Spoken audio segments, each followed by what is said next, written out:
No ar, o de iuris, a oralidade do direito. Olá a todos e a todas. O De Iuris, a Oralidade do Direito, é um projeto de extensão aprovado pelo PROEX da Universidade Estadual da Paraíba. O intuito desse projeto é abrir espaço para o graduando de Direito publicar o seu trabalho e ter o seu artigo como parte de um e-book, e ainda disseminar o conteúdo produzido através de vídeos como esse, para uma maior democratização da educação.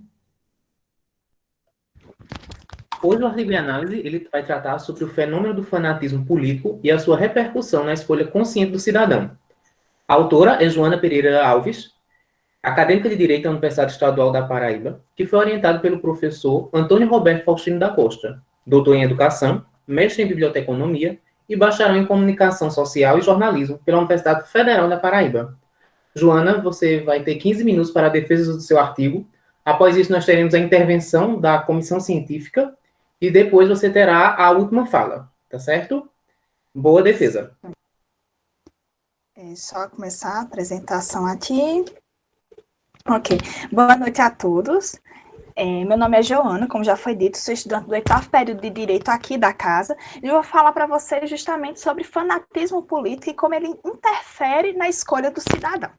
Inicialmente, nós temos que a política, em suma, ela conceitua a arte de buscar os consensos sociais, buscando o bem comum. Paralelamente, o político é aquele escolhido pela sua comunidade para representá-la, pelo fato de, justamente, ele é aquele que consegue melhor apaziguar os anseios sociais e vai simbolizar de forma mais efetiva, mais eficaz a comunidade que eles têm inserido. O problema vai ser o quê? Em algumas localidades, os populares acabam por levar ao pé da letra a expressão jogo político, tratando o pleito eleitoral com algazarras, extrema parcialidade, fazendo essa ruptura do que realmente significa o pleito eleitoral. Justamente analisando como é que se dá esse processo, o conceito de política e político, e justamente onde é que o processo eleitoral ele vai se romper por conta do fanatismo, se deu o presente trabalho, que foi feito à luz do método indutivo e como meios de pesquisa. Em relação aos fins, a pesquisa foi explicativa, e em relação aos meios, a pesquisa foi documental. A política, desde a Grécia Antiga até os dias atuais, ela sempre esteve conceituada ao bem comum, relacionada à coletividade. Em sua obra, A Política, Aristóteles ele afirma que o homem ele é naturalmente feito para a política. A vida pública é em oposição à vida privada e a vida humana é inimaginável fora da polis. Partindo para os dias atuais, José Jairo Gomes ele relaciona a palavra política à ideia de poder. Em paralelo, Norberto Bobbio ele diz que existem 3 formas de poder: o poder político, o poder ideológico e o poder econômico.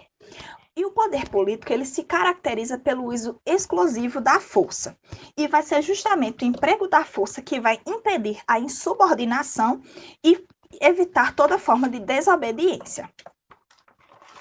Partindo agora para um âmbito constitucional, nós temos que no artigo 14 da Constituição é garantido tanto o sufrágio popular como também a definição de capacidade eleitoral passiva e capacidade eleitoral ativa.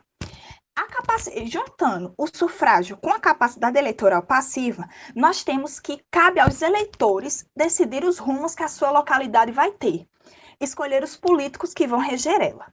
Então, aqueles que detêm a capacidade eleitoral ativa vão fazer de um tudo para conquistar a confiança desses populares.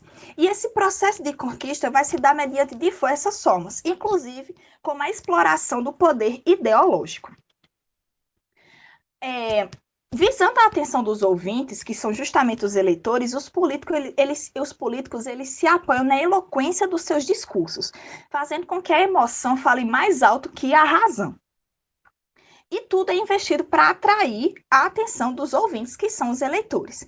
Então, a política, o pleito eleitoral, ele acaba se tornando esse espetáculo mercadológico nas campanhas, em que tudo é investido para aquele produto como a solução de todos os problemas que a sociedade, que a localidade está passando. E o produto vai ser justamente o político.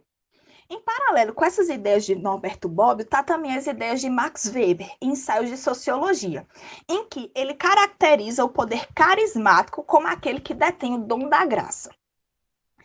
Afunilando um pouco mais o nosso estudo, nós temos que nas cidades pequenas, o processo eleitoral, geralmente interioranas, esse processo eleitoral ele se dá de uma forma bem mais peculiar. Por quê?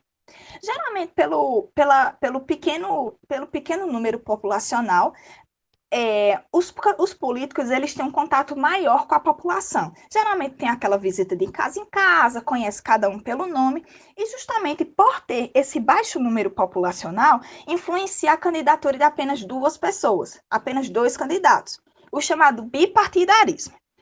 Esse bipartidarismo, essa polarização, vai influenciar a formação de grupos.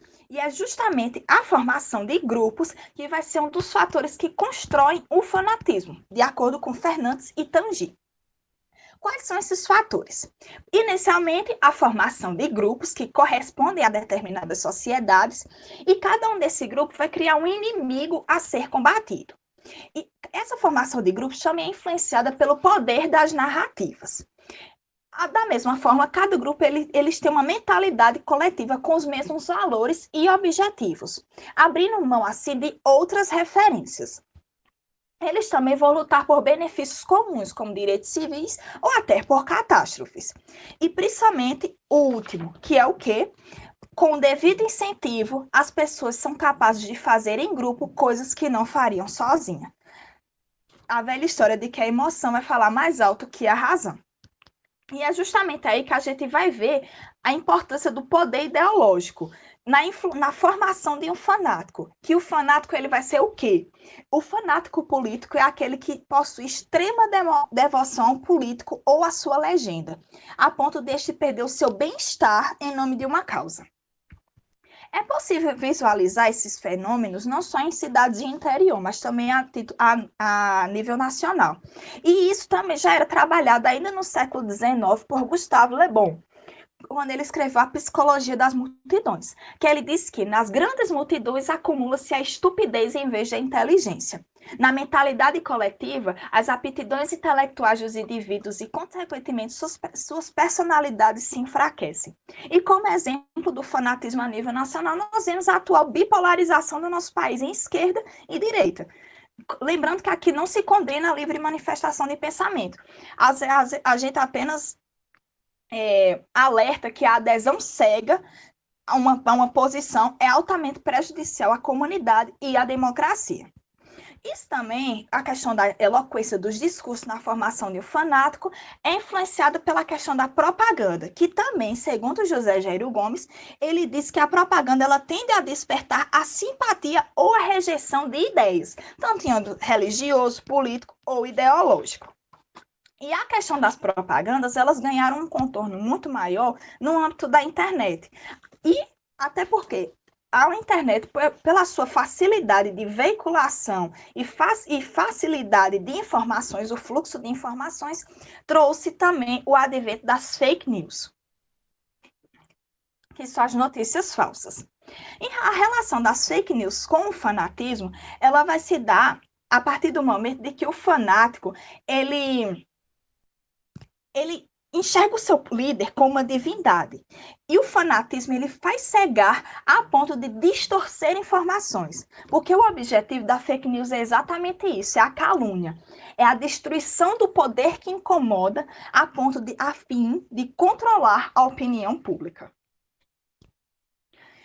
Partindo agora para uma análise do artigo Ideologia, Socialização Política e Dominação, do professor Mário Brockman Machado, ele estabelece 4 pressupostos da vida política.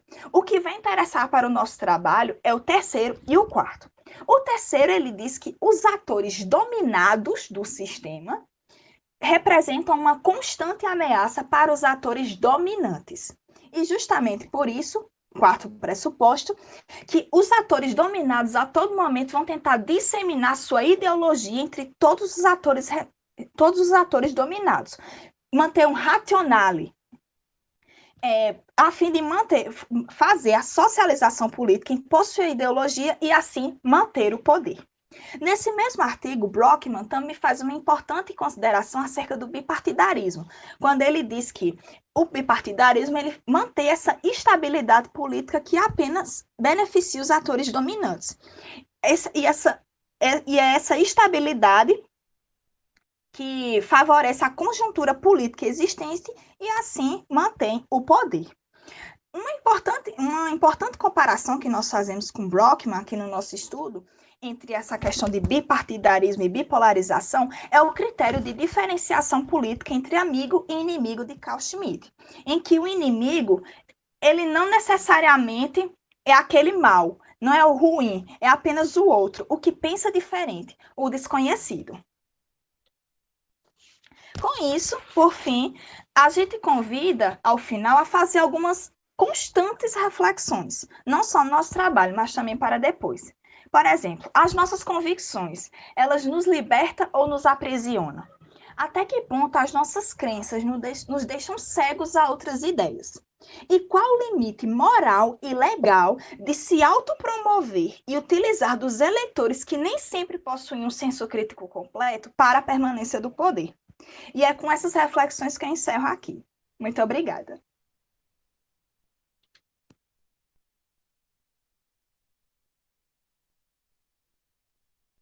Ok.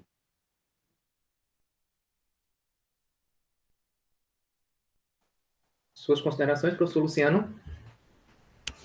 Já foram os 15 minutos, é isso? Eu consegui condensar um pouco, creio eu. Muito bem. Bom, Joana, eu farei considerações acerca do seu texto, orientado pelo professor Antônio Roberto Faustino da Costa, lá do curso de Comunicação Social e Jornalismo da Universidade Estadual da Paraíba, acerca da produção de um texto no que se refere, primeiramente, à forma. E depois farei uma ou outra incursão concernente ao conteúdo do texto.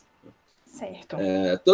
Todas as vezes que vamos produzir um texto, e aqui eu vou me referir do ponto de vista metodológico da construção de um texto, afinal de contas, estamos em um curso superior, né, e, portanto, a produção de um texto em um curso superior pressupõe-se que ele tem que ter uma estrutura científica, já que ele vem, se é nas ciências sociais, ele vem explicar uma fenomenologia, se é, por exemplo, nas denominadas ciências duras, como química, física, matemática, em cursos superiores, ele vem para demonstrar uma determinada fenomenologia. Como nós estamos nas ciências sociais, nas denominadas ciências fracas, a nossa função é sempre explicar os fenômenos. E aqui, no caso jurídico, ou se fosse um curso superior, uma licenciatura em sociologia e ciência política, enfim, em qualquer outro espaço das ciências sociais, portanto, a função de um texto é explicar essa fenomenologia e não demonstrar essa fenomenologia, já que as ciências sociais não têm estrutura para demonstração, elas só têm estrutura para explicação dos fenômenos, né? Então, toda vez que vamos construir um texto, a primeira preocupação é com essa estrutura ou com essa forma.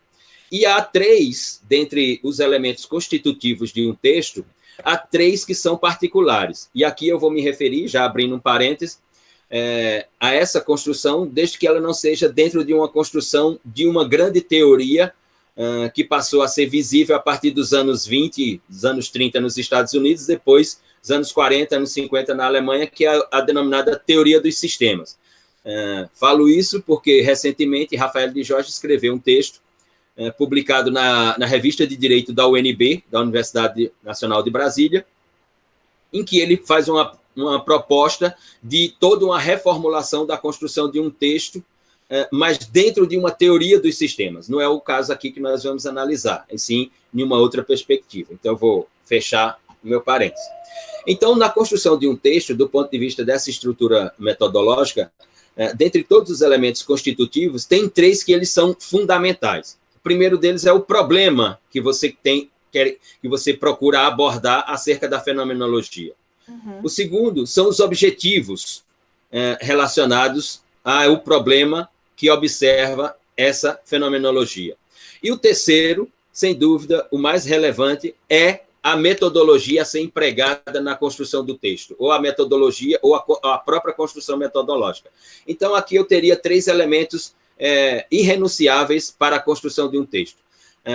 Você pode estar perguntando, e outros poderiam perguntar, sim, mas e o referencial teórico? Ou seja, aquilo que alguns chamam de revisão da literatura.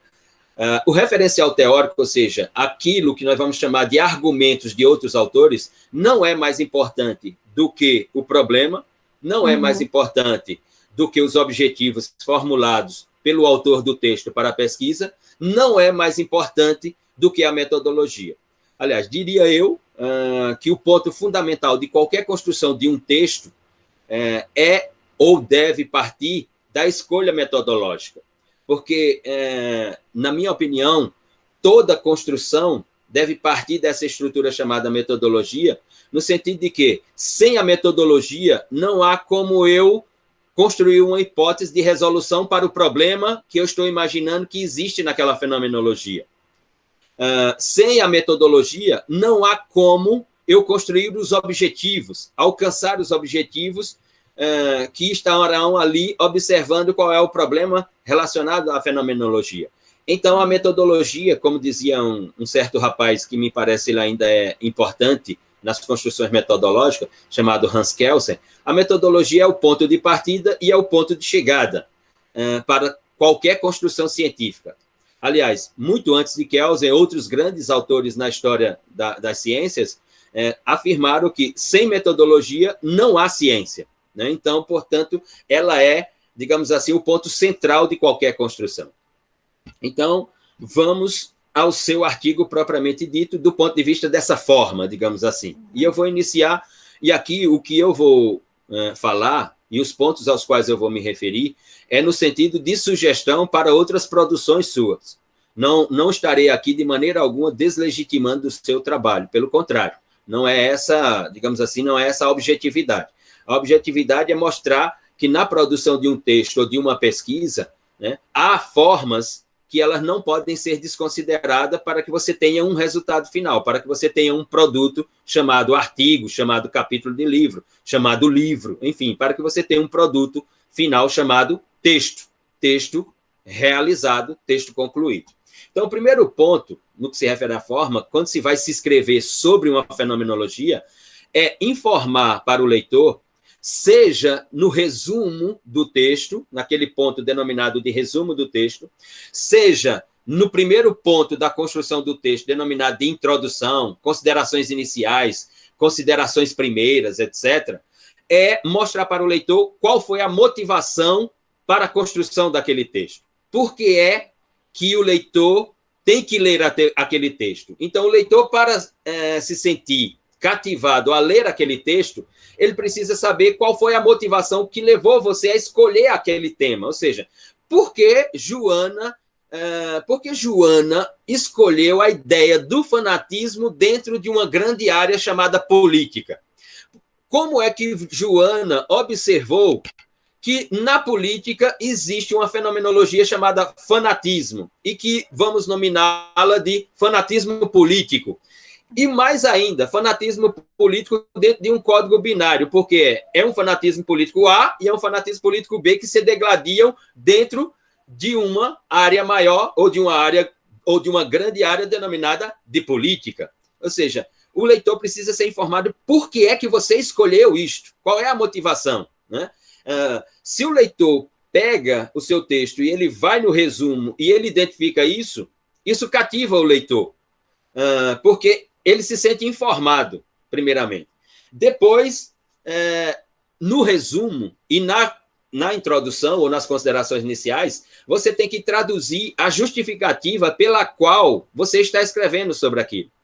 E num texto, como nós estamos aqui num espaço denominado direito, num texto que ele tem um caráter jurídico, que ele tem uma identidade jurídica, mesmo que ele trate de uma questão política e de uma questão sociológica, mas tem, digamos assim, uma face jurídica, a justificativa ela é construída por duas faces, que nós vamos chamar de relevância, que é a relevância que você encontrou para a fenomenologia chamada fanatismo, que você está tratando no seu texto. Então, primeiramente, essa ideia de um fanatismo político tem uma relevância social, ou seja, ela é importante, socialmente falando. A população, seja da cidade A, da cidade B, C, dá relevância para essa questão desse embate político, Se você identificar isso, então aqui você já tem a relevância do seu texto, né? Por outro lado, há uma relevância jurídica desse embate do fanatismo político entre uma corrente A ou uma corrente B, ou entre um pensamento A e um pensamento B acerca da política, que aqui nós vamos nominar de ideologias políticas, ou seja, o grupo A pode ser de direita, o grupo C pode ser de esquerda, o grupo A pode ser de centro-esquerda, o grupo B pode ser de centro-direita, podem ser radicalismos de extrema esquerda, de extrema direita, ou seja, há uma relevância jurídica sobre essa palavra fanatismo que vai dar legitimidade a todo o seu texto. É preciso observar isso. Na minha observação, com relação ao seu texto, me parece que tanto a questão social quanto a questão jurídica estão explicitadas no texto. Não há problema. Eu só estou querendo esclarecer que toda vez que um autor vai construir um texto, ele tem que observar esses elementos que eu chamo de elementos constitutivos do texto. Depois, o problema. E aqui, sim, e aqui eu gostaria que depois você me explicasse qual é o problema que você tenta solucionar no seu texto. Ou seja, qual é o problema que você enxerga no fanatismo e que seu texto identificou e que você vai dizer, é possível solucionar essa ideia do fanatismo. Ou não é possível porque esse próprio fanatismo político, seja de A ou de B, é uma questão estrutural dessas políticas das pequenas cidades. É uma questão estrutural do embate político nas pequenas localidades. Mas eu gostaria de ouvir você sobre a questão do problema e, obviamente, de uma hipótese de solução ou não para esse problema, né? E os objetivos, ao final. E os objetivos, né? Sempre nos objetivos, seja em um artigo como este, que é um artigo que vai para um capítulo de livro, ou em um artigo a ser apresentado para uma publicação em uma revista, é sempre interessante você ter o mínimo de objetivos possíveis. Aliás, se tiver um único objetivo, já seria fantástico. Aliás, eu sempre costumo dizer, ter um único objetivo na vida já é algo extraordinário. Imagina aquelas pesquisas que o investigador coloca 4, 5 objetivos, né? Eu penso que as pessoas podiam ter só um único objetivo na vida e passar a vida procurando realizar esse objetivo. Já seria algo extraordinário. Aliás, teve um rapaz na história e aqui eu vou me abrir um parênteses para ir para a história da ciência das religiões, né? Teve um rapaz que teve um único objetivo na vida e conseguiu esse objetivo e fundou um paradigma civilizatório que está aí há 2000 anos, né? Que dá o nome de cristianismo e a ele dava o nome de Cristo. Ele só teve um objetivo, era morrer por todos, e morreu, né? E conseguiu o seu objetivo, e fundou um paradigma que está aí há 2000 anos. Então, veja que ter mais de um objetivo é muito difícil na vida do ponto de vista da realização. E num artigo, então, é bom ter um número menor de objetivos. Eu fico assim, sempre me debruçando quando eu pego os projetos de mestrado, doutorado, que o pesquisador coloca lá 5 objetivos. No último processo mesmo que eu participei sobre doutorado, tinha um projeto de pesquisa que tinha 8 objetivos. Eu perguntei para o rapaz se ele era uma espécie de gato, né? Já que ele deveria ter pelo menos umas 7 vidas para resolver todos aqueles objetivos, né? Então, é bom minimizar. O método, aqui é o ponto central de qualquer construção de texto, de qualquer construção de discurso. Sempre procure, seja lá no resumo, seja já na página de introdução do texto, deixar claro qual é a metodologia que você vai empregar para alcançar os objetivos, né? Não que eu esteja de acordo com Descartes, quando ele dizia que a metodologia é o instrumento pelo qual se alcança as verdades científicas, né? Eu entendo que a metodologia, e aqui eu vou para alguns autores do funcionalismo, do construtivismo e de outros pensamentos, a metodologia é o instrumento pelo qual você organiza o resultado de uma investigação, né? Porque nós não sabemos qual é o resultado da investigação. Ou seja, quando você começa a escrever o texto, você não sabe qual é o resultado do seu texto, qual é a conclusão que vai ser do seu texto, né? Mas, com a metodologia, nós podemos organizar tudo que foi produzido na investigação, colocado lá nas conclusões, né? E, finalmente, tem uma preocupação quando da escolha daquele tema, quando da seleção das palavras que vão ser traduzidas como problema, como hipótese, como objetivos. é imaginarmos se nesse tema já houve discussões sobre esse tema. E se essas discussões sobre esse tema geraram um resultado. Para o quê? Para que o resultado da minha investigação não seja o mesmo resultado dessas. Né? Porque senão não teria por que eu ter investigado. Então é preciso nós termos preocupação com todos esses elementos constitutivos. Mas até agora eu gostaria que você respondesse só sobre a questão do problema. Qual é o problema que você identificou na fenomenologia investigada e como é que você tratou esse problema? E aqui eu termino a primeira fase relacionada à forma do seu trabalho. Relacionada ao conteúdo, não vou fazer incursões de mérito, porque interpreto que o texto, não é que o texto está bem ou mal escrito, porque eu parto aí de um pensamento de Luhmann também. Não existe texto bom ou ruim. Existe texto organizado e a organização de um texto determina a persuasão ou não do texto. Né? Eu interpreto que o seu texto, no que se refere ao conteúdo, é organizado, ou seja, a linguagem é adequada, as proposituras dentro do texto, elas têm conexões, ou seja, quando você lê a sua introdução e chega lá na conclusão, você não fica com a ideia de que parecia que eram partes que não tinham conexões. Pelo contrário, a ideia que o leitor tem é exatamente de que há uma conectividade entre as partes do texto como resultado final produzido. Então, com relação ao conteúdo, não vou me fazer grandes incursões. Só faço uma sugestão de que, em todo o texto, não é relevante escrever um texto que tenha 50 páginas, 100 páginas, e aqui com todo respeito aos portugueses que escrevem teses com 900 páginas, 1000 páginas, etc.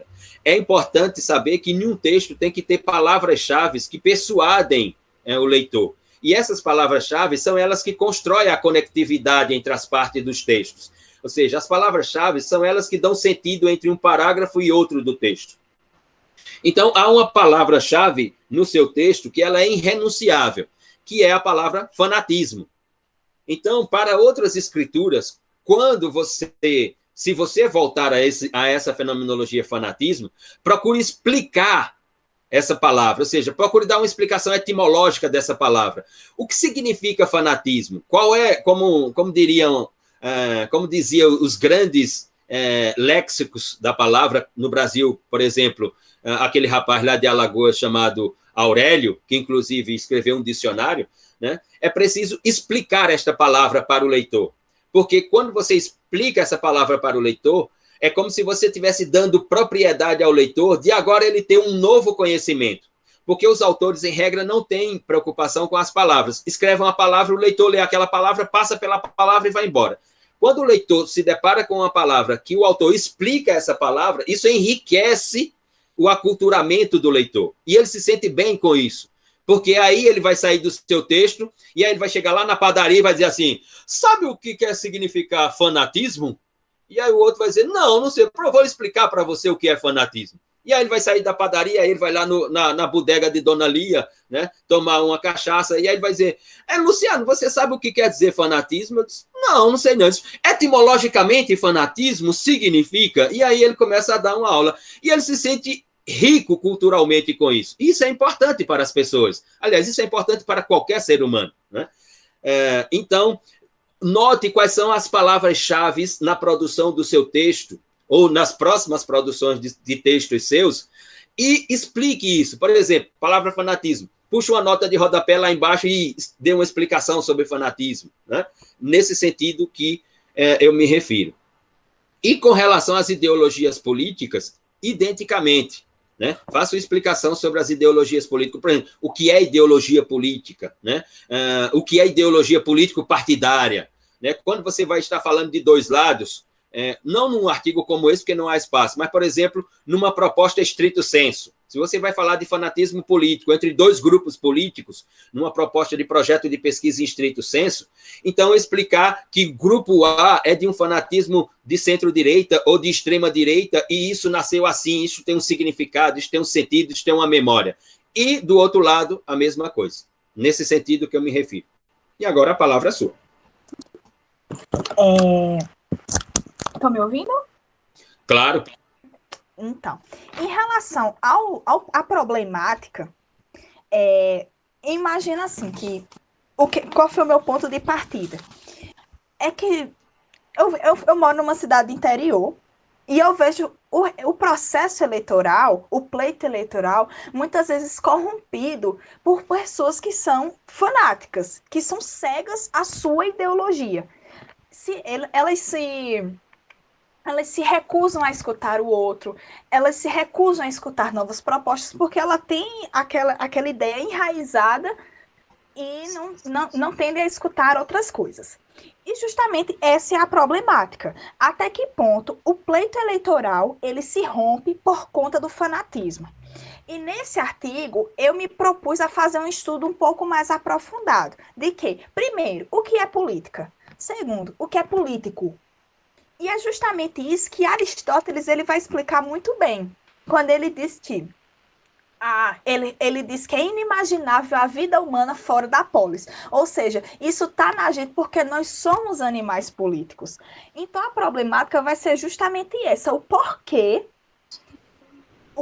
que o pleito eleitoral, as campanhas eleitoreiras, elas se rompem por conta do fanatismo. O porquê que esse fenômeno do fanatismo acontece a ponto de influenciar a escolha do cidadão no pleito eleitoral.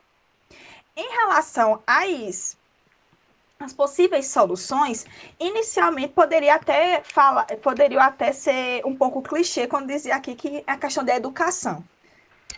Porque vai ser justamente isso, no final das contas.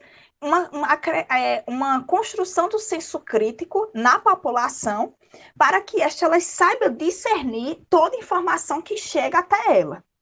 O porquê que um discurso político, se ele for bem construído, ele me influencia tanto? Aí vem a questão da mentalidade. Tipo, esse discurso vem até a mim, mas eu sei separar o joio do trigo. E a gente sabe que o Brasil ele não tem esse discernimento de separar o joio do trigo. Pelo menos a maioria gritante da população não sabe fazer isso. Então, isso seria soluções mais imediatas. E o senhor falando também em questão dos objetivos, e o objetivo seria exatamente saber o porquê que o fanatismo ele influencia tanto no pleito eleitoral. Entendi. E me parece que essa sua questão desse fanatismo, de que um ladro não escuta o outro, né, saiu da sua cidade e veio para o Brasil. Né?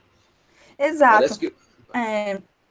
Só uma curiosidade, só um adendo. Eu escrevi esse trabalho em 2018, numa disciplina da universidade, e esse trabalho ele nasceu explicando o fenômeno político da minha cidade. Eu resido na cidade de Esperança, e aqui eu acho que, não diferente de todas as outras cidades de interior, as pessoas são bem bipolarizadas, sabe?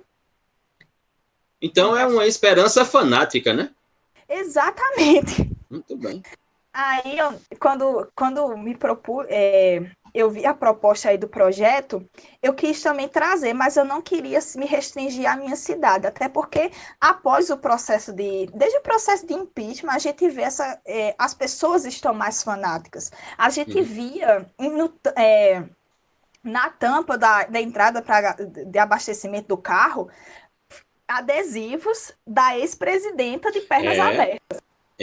A gente vê panelaços, tipo assim, uma pessoa se ocupar, aí bater panela na varanda da sua casa. Você vê gente fazendo coreografia no meio da rua, fazendo flash mob. Lembrando que, novamente, aqui não se condena a livre manifestação. A gente aqui, no nosso trabalho, a gente apenas atenta para que o fanatismo, ele cego, ele fere a própria democracia. Sim, sim. O professor Eduardo Rabenroch se referiu a isso ontem num webinário que a gente fez no Pod, em parceria com o perfil que ele tem no Instagram, chamado Filosofia em Cena, e ele tocou exatamente nesse problema. Ele tocou em dois problemas. Um foi esse, o outro é que nós vivemos uma democracia puramente do sufrágio popular, ou seja, da eleição. É uma democracia puramente da eleição. E que outros países já ultrapassaram, né, esse estágio de um modelo democrático. Às vezes eu penso que todos os países já ultrapassaram o Brasil. Mas isso aí eu não penso mais, isso aí eu já observo. Infelizmente. Visto que o professor Luciano já fez, acho que 99,9% das considerações que seriam possíveis ser feitas a respeito do trabalho. Bruno, você tem algo mais a acrescentar? Eu quero começar falando sobre o óbvio, né? Que, ordinariamente, a gente se encontra em um estado de crise. Embora alguns tentem negar, nós estamos em um estado de crise. Sim. E que, querendo ou não, isso já dificulta a tão penosa busca pela informação que corresponde, de fato, com o mundo fático. Né? Esse movimento de fake news, de notícias distorcidas, de quase que uma oposição ao cientificismo, ele vem crescendo. E nós estamos em um ano eleitoral. E como foi comentado pela própria Joana, tendo em vista tudo que a gente viveu nas últimas eleições presidenciais, se faz assim, não só necessário, mas urgente mesmo, que a academia ela reflita sobre algumas questões e que ela se posicione impreterivelmente a favor das instituições democráticas. O artigo ele parte da concepção aristotélica de que o homem é um animal político. E para Aristóteles, o principal objetivo da política é criar amizade entre os membros da cidade. O que é algo muito diferente do que a gente vê hoje. Né, isso? E, assim, em boa medida, esse distanciamento entre a política e o processo político, do que ele é e do que ele deveria ser, ele não é necessariamente culpa das pessoas que nós gostamos de chamar de políticos, mas é nossa enquanto sociedade. Porque a gente se usa do nosso arbítrio, a gente escolhe nos sujeitarmos a indivíduos de índole e tecnicidade, no mínimo duvidosos, e depois a gente reclama quando é errado. Né? A gente está vivendo aquilo que Platão descreve, assevera de uma forma muito certa. Ele vai dizer que o castigo dos bons, que não fazem política, é serem governados pelos maus. E eu acho que isso reflete em grande medida o que a gente está vivendo. Então a gente tem, e no artigo eu identifico que a gente tem quase que um paradoxo. Porque de um lado, a gente tem o pensamento aristotélico do homem enquanto político, quanto aquele que não subsiste fora da polis. E no âmbito de quase que diametralmente oposto, a gente tem a concepção de Gustave Le Bon, que ele vai dizer que, em certa medida, a coletividade é um fator amplificador das ignorâncias e não das virtudes. Exato. Então, a minha questão é, em um sistema político mercantilizado, polarizado, e que, por vezes, se encontra movido e sustentado por fake news, como conciliar a necessidade urgente de uma política mais participativa, que demanda uma união social, com o majorador de ignorâncias que naturalmente é a coletividade, o ente coletivo? Como conciliar esses fatores?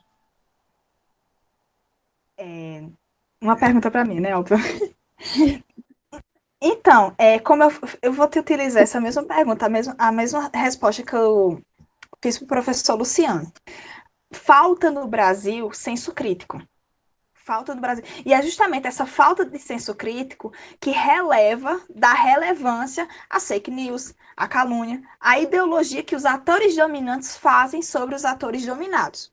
Porque isso relaciona exatamente com o terceiro pressuposto de Brockman Machado, que ele diz que, a partir do momento que os dominados, nós, aqueles que temos capacidade eleitoral passiva, a gente é uma constante ameaça aos dominantes, eles a todo momento vêm querer disseminar sua ideologia sobre os que detêm a capacidade eleitoral passiva. Por isso é importante a formação de senso crítico através da educação, que, repetindo, para separar o joio do trigo. Só fazendo uma ponte, que justamente como eu disse, que no artigo eu tentei fazer um estudo mais aprofundado. Quando Gustave Le Bon ele disse exatamente que a coletividade ela embaça a intelectualidade, conversa exatamente com aqueles pressupostos, aqueles fatores que constroem o fanatismo, que diz exatamente o quê? Aqui, para falar em termos exatos, com o devido incentivo, que seria a ideologia, a disseminação da ideologia, as pessoas são capazes de fazer em grupo coisas que não fariam sozinhas. Então, além da questão da formação do senso crítico, falta de educação suficiente, também isso invade uma questão psicológica. Até porque a obra de Gustave Le Bon é o quê? A psicologia das multidões. Então, além, é como o professor disse, o professor Luciano disse, vai por uma questão cultural, psicológica do ser humano, que as pessoas em grupo não fazem coisas que não as pessoas quando estão em grupo fazem coisas que não fariam quando estão sozinhas. Entendo. Então, em certa medida, é trazer de volta a educação e o cientificismo como um todo como um minorador das nossas ignorâncias, para que elas Com não se certeza. manifestem no ente coletivo. Perfeito, perfeito. Exato. Muito bem. Isso explica mais ou menos, né? Porque ao longo de governos, vai governo, entra governo, não há sempre o devido investimento em educação. Porque o que eles fazem é exatamente isso: é querer disseminar sua ideologia para a permanência no poder. Perfeito. Paula, suas intervenções. Um minutinho. Bom, Diana, particularmente eu tenho apenas elogios a tecer sobre o texto, muito bem escrito, muito bem fundamentado, possui coesão e coerência. Como o professor Luciano falou, há uma conectividade, então isso torna a leitura ela tranquila, instigante e passa também de forma clara o seu ponto de vista e os argumentos expostos. A analogia e crítica do contexto atual apenas tornou o texto mais provocante, demonstrando a realidade não só das cidades interioranas, mas também, infelizmente, do Brasil como um todo. A Joana mesmo ela questiona, ela fala, até que ponto nossas crenças nos deixam cegos. Então, a gente observa bem, ela deixa isso bem evidente, a emoção dominou um lugar que deveria predominar a racionalidade, que seria a política. Atualmente, infelizmente, trazendo assim consequências trágicas que a gente está observando continuamente na atualidade. E por fim, as reflexões finais são extremamente relevantes e ainda eu tenho que salientar e parabenizar a sua conclusão, onde você evidencia a necessidade de uma melhora no senso crítico da população brasileira, que vem através de uma educação que a gente sabe bem que infelizmente é bem precária no nosso país. Só elogios a TC, parabéns por texto, eu gostei muito. Obrigada. Só mais um adendozinho, para além da questão do senso crítico, como o professor também ressaltou a questão de cultura. Porque, se a gente for pensar direitinho, eu peguei autores como Bobbio, Weber, Le Bon, que são autores para trás, além de autores Weber também. Então, se a gente pega considerações deles que se verificam na prática nos dias atuais, isso só reforça a questão que o tanto que a cultura influencia nisso. Porque se eles já observavam isso lá atrás, eles já tinham objetos para observar isso. Questão da cultura, infelizmente. Muito bem. Uhum. Então, Joana, por fim, para não tornar-me repetitiva aqui, todo mundo já fez aqui considerações excelentes a respeito do seu trabalho, minhas expressões também são apenas de parabenizá-la pelo texto. Vou repetir as palavras daquele Paulo, muito bem conceituado, muito bem escrito. Eu só faço uma observação que eu notei durante o texto. Você pontua no texto uma questão da teoria sistêmica de Luhmann, de que você relata dessa qualidade do sistema de autodeterminar seus próprios elementos a partir dos elementos existentes dentro do próprio sistema. Então, se você quiser refletir posteriormente a respeito deste ponto, que está lá no ponto 3, que eu achei extremamente interessante, e adicionar aí mais um nome de peso ao texto, a teoria de Luhmann e a ideia dele de direito político caberia, assim, perfeitamente nesse ponto aqui. No demais, eu não tenho o que acrescentar, o seu texto está realmente, assim, de parabéns. Muito obrigada. Muito obrigada. Aproveitando aí as parabenizações, também quero muito parabenizar ao projeto. Eu sou um pouco suspeita para falar de projeto de extensão, né, justamente por conta da minha pasta. E nessa última cota, o CCJ ele foi muito agraciado pela quantidade de projetos aprovados e vocês são um deles. Vocês não têm noção do quanto que vocês estão contribuindo para a academia com esse projeto. E nessa próxima cota, nesse próximo edital, pode aguardar que eu vi com mais aí artigos. Muito bem, será muito bem-vinda. Bem, Será um prazer ler outra coisa de você. Então, é isso. Muito bem, finalizamos nossa primeira apresentação com Joana e aguardamos novos textos serem enviados. Estamos recebendo, nosso edital está aberto e queremos saber o que é que você tem para contar para a gente no mundo acadêmico, né? Suas pesquisas, nos mandem. muito bem. Encerramos, é isso? Encerramos. Perfeito. Muito bem. Parabéns a todas e todos. Perfeito.